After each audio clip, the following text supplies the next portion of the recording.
இந்த மாதிரி கேக்லாம் நம்ம ரொம்ப விரும்பி சாப்பிடுவோம். ஆனால் நீங்கள் எப்படி யோசிச்சு பார்த்துருக்கீங்களா? இந்த மாதிரி கேக்லாம் செய்யறதுக்கு ஒன் ஆஃப் த இன்க்ரீடியன்ஸ் வந்து பால், அதாவது மில்க். ஸோ மில்க் பார்த்தீங்கன்னா நம்மளுக்கு கடையில் வந்து பேக்கெட்லையும் கிடைக்குது, பாட்டில்ஸ்லையும் கிடைக்குது.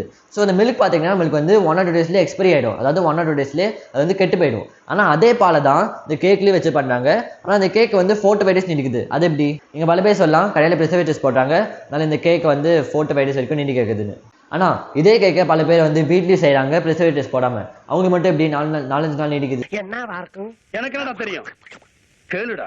ஸோ அதுக்கு பின்னாடி ஒரு பெரிய சயின்ஸ் இருக்கு. ஸோ அது என்ன சயின்ஸ்னா பார்த்தீங்கன்னா வந்து பாலில் வந்து நிறைய பாக்டீரியாஸ் இருக்கும். அதாவது குட் பாக்டீரியா தான் வந்து நீங்கள் பாலில் பாக்டீரியா இருக்குன்னு சாப்பிடாம இருந்தீங்கன்னா உங்களுக்கு கால்சியம் லெவல் கம்மியாயிடும்.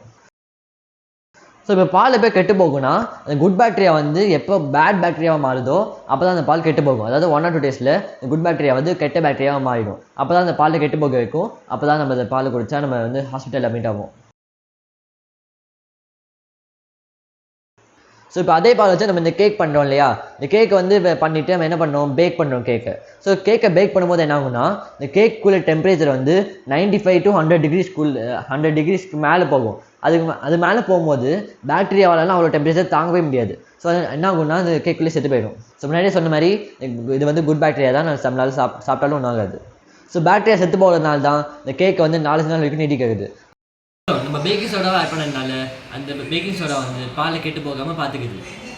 ஆனால் 4 நாளுக்கு அப்புறம் திருப்பி வந்து வேறு பாக்டீரியா வந்து ஃபார்ம் ஆகிறதுக்கு வாய்ப்பு இருக்குது. அப்போ தான் நம்ம திருப்பி இந்த கெட்டு போன கேக்கை சாப்பிட்டா நம்ம ஹாஸ்பிட்டல் திருப்பி அட்மிட் ஆகும்.